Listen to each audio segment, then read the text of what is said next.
Secunderabad parliament కి సంబంధించినటువంటి ఓటర్లందరికీ మనవి, మన సికింద్రాబాద్ లో ఇప్పటి వరకు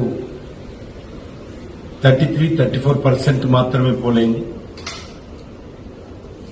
మీ అందరినీ కోరుతా ఉన్నాను, మన ధర్మాన్ని రక్షించుకోవడం కోసం, మన దేశ అభివృద్ధి కోసం మనమందరం కూడా ఈరోజు పోలింగ్ బూత్ కు రావాల్సిందిగా కోరుతా ఉన్నాను.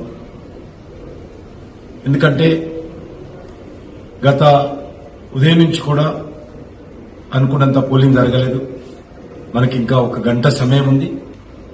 ప్రతి ఒక్కరిని కోరుతా ఉన్నాను, మీరు 6 గంటల లోపు మీకు వెళ్లాల్సినటువంటి పోలింగ్ బూత్ లో వెళ్లి నిలబడండి, మీ ఓటుకు వినియోగించుకోండి.